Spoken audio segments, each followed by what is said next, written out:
Jobs in Pakistan में खुशामदीद। दोस्तों, आज हम बात करेंगे गवर्नमेंट ऑफ सिंध की तरफ से।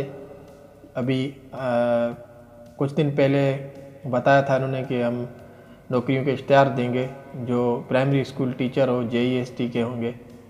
दूसरी भी जॉब्स थी, लेकिन उन्होंने का सर्कुलर एक आया हुआ है जो 17 दिसंबर को निकला है। सर्कुलर मोस्ट अर्जेंट सर्कुलर, और सर्कुलर में क्या लिखा हुआ है हम उसके बारे में बात करते हैं। और इसकी 2-3 दिन में एडवर्टाइजमेंट भी आ जाएगी कि नौकरी किस बुनियाद पे दी जाएगी, इसकी जो एलिजिबिलिटी है और एजुकेशन है वो सारी, कितनी सीटें हैं, कितने डिस्ट्रिक्ट वाइज हैं, या वो प्रोविंशियल वाइज मेरिट लिस्ट निकालते हैं, ये सब बताएंगे। लेकिन वो अभी तक एडवर्टाइजमेंट की नहीं आई है, वो भी हम आपको बताएंगे। अभी चलते हैं सर्कुलर की तरफ। इससे पहले अगर आप हमारे चैनल पे नए हैं तो सब्सक्राइब कर दें और लाइक का बटन दबाएं, क्योंकि हर आने वाली वीडियो आपको मिलती रहे। दोस्तों, हम सर्कुलर की जानिब चलते हैं और सर्कुलर आपको पढ़ के सुनाते हैं। ये सर्कुलर निकला हुआ है government of Sindh school education and literacy department Karachi, date 17 December 2020। इसकी साइड में आप देखेंगे लिखा हुआ है स्टैम्प के नीचे मोस्ट अर्जेंट। मोस्ट अर्जेंट का मतलब यही होता है कि 10-15 दिन अंदर इनको काम करना है। और ये सर्कुलर लिखा हुआ है कि school education and literacy department government of Sindh intends to recruit primary school teacher PST BPS 09 and junior elementary school teacher JEST BPS 14 through competitive process.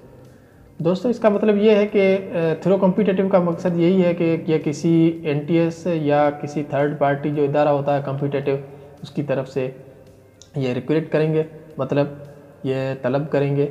और सुना ये है कि ये IBA की तरफ से लेंगे, टेस्ट जो है वो IBA वाले लेंगे, IBA सखर वाले। तो आगे क्या कहता है कि all the aspirant candidates are inform that there will be a written test of 3 main areas of education. जैसा कि आपको इसमें कोई भी who is who, what is what book नहीं पढ़ना होगा। ये इन्होंने अपना इनका कोर्स दिया हुआ है, उसी कोर्स में आपको पढ़ना है।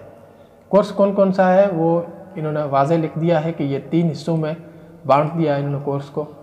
कोर्स ऐसा ही होता है, तकरीबन के 30 सवाल होते हैं 2 पोर्शन के, और 40 सवाल 1 पोर्शन के होते हैं। टोटल 100 मार्क्स होते हैं। और इनकी एक कैटेगरी ये भी रखी हुई है नीचे मार्किंग। पहले हम देखते हैं कि इन्होंने कैसे की है। उससे पहले हम थोड़ा आपको सब्जेक्ट बता देते हैं, कौन कौन से सब्जेक्ट या कौन कौन से पोर्शन है जिसमें आपको टेस्ट की तैयारी करनी पड़ेगी।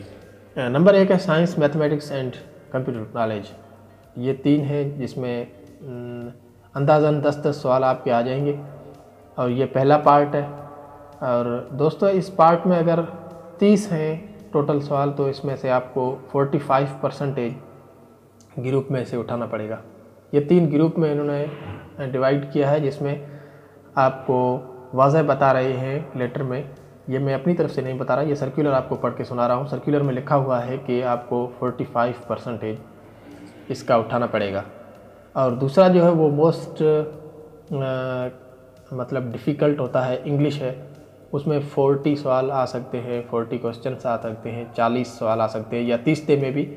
लेकिन ये मोस्ट इसमें एब्रीवेशंस भी होती हैं, सिनोनिम्स भी होते हैं, एंटोनिम्स भी होते हैं। बाज़ औक़ात इसमें लेटर भी लिखना पड़ जाता है, या एप्लीकेशन लिख पड़ जाती है, या कोई ट्रांसलेशन का सीन आ जाता है, या प्रीपोजिशन का सीन आ जाता है। इंग्लिश थोड़ा डिफ़िकल्ट लगता है। दूसरा पार्ट है, इसमें भी आपको 45% उठाना पड़ेगा। और तीसरा है मदर टंग। मदर टंग का मतलब यही है अपनी मादरी ज़बान, जो उर्दू हो या सिंधी हो। और एंड सोशल स्टडीज़ इंक्लूडिंग इस्लामियात, मतलब 3 सब्जेक्ट ये भी हैं। 3 सब्जेक्ट के 2 ग्रुप हैं, और एक है इंग्लिश का। आगे इन्होंने नोट लिखा हुआ है कि note the minimum passing marks are 45% in each group. ये वाज़े हो गया कि 45% आपको उठाने पड़ेंगे एक ग्रुप से, ये 3 ग्रुप है। And overall 55 marks for the passing. और जो इन मार्क्स का क्राइटेरिया रखा हुआ है इनने, वो 55% रखा हुआ है टोटल में से। और दूसरी बात, जो अहम बात यह है कि मैं पहले आपको बता चुका हूं कि आपको कोई भी इसके लिए who is who and what is what book नहीं पढ़ना पड़ेगा। कोई भी टेस्टिंग कारवां का या जो डोगर का या जो पढ़ते हैं वो कोई भी नहीं पढ़ना पड़ेगा आपको। इसके लिए कोर्स इन्होंने वाज़े कर दिया, इसी कोर्स में से आपको तैयारी करनी पड़ेगी। The test will be conducted from books published by Sindh text book board Jamshoro. कौन कौन से बुक जो बच्चों को पढ़ाए जाते हैं उन्हीं में से ये कोर्स है और उन्हीं में से आपके सवालात आएंगे। जो पहला है वो है PST primary school teacher BPS 9 के लिए, books class 1 to 8 for primary school teacher. वाज़ेह हो गया 1 से 8वीं जमात तक के जो कोर्स है उनमें से आपका क्वेश्चन पेपर आएगा। और उसका कैसे क्वेश्चन पेपर आएगा वो मैं आने वाली वीडियो में आपको बताऊंगा।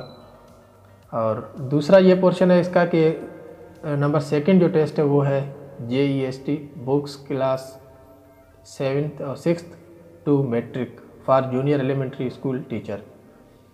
जी हाँ दोस्तों, ये जो Sindh text book board Jamshoro की तरफ से जो बुक है उनके लिए ही है और ये कोर्स है इन्होंने वाज़ेह कर दिया है। और इसके जो क्वेश्चन पेपर हैं पास्ट क्वेश्चन पेपर है या ये किस टाइप के क्वेश्चन पेपर निकालेंगे वो मैं आपको जल्दी इसी चैनल पे एक नई वीडियो के साथ आपको बताऊंगा क्योंकि ये 10 मिनट की वीडियो ये हो जाएगी तो फिर लेंदी हो जाती है, सुनने में थोड़ी बहुत दिक्कत आती है। चलो लेटर की तरफ चलते हैं, सर्कुलर की तरफ। The aspirant candidate are therefore advised for preparation to appear in the above test for the recruitment on merit basis. ये मेरिट बेसिस पे होंगी। The revised quota for women minorities and disable will be maintained as per rules policy. जो government की policy है उसी मुताबिक government और reserve Kota जो भी होती है वुमेन होती है, माइनॉरिटीज होती हैं या डिसेबल होती है उनकी होंगी। The date of conducting teachers recruitment test will be announced shortly. दोस्तों किसी मुझे दोस्त ने कहा है कि 19 दिसंबर को आएगी टेस्ट और IBA वाले ले रहे हैं। खैर इसको देखेंगे, institute of business administration Sukkur वाले टेस्ट लेंगे और 19 तारीख को आती है, 19 दिसंबर को या 1-2 दिन बाद आती है तो वैसे मोस्ट अर्जेंट, लेकिन फिर भी गवर्नमेंट का काम है तो फिर ऊपर नीचे कुछ हो सकता है। और ये था सर्कुलर और जो कोर्स है इसका वो मैं आपको आने वाली वीडियोज़ में बताऊँगा। और एक दफ़ा फिर आपको याद दिलाता चलूँ कि अगर आपने हमारा YouTube चैनल सब्सक्राइब नहीं किया सब्सक्राइब करें। और ये और जो भी पाकिस्तान में जॉब्स होंगी हम उसके मुतालिक इस पे वीडियोस रखेंगे और इंशाअल्लाह जिससे आप मुस्तफ़ीज़ होंगे। शुक्रिया, अल्लाह ने के बाद।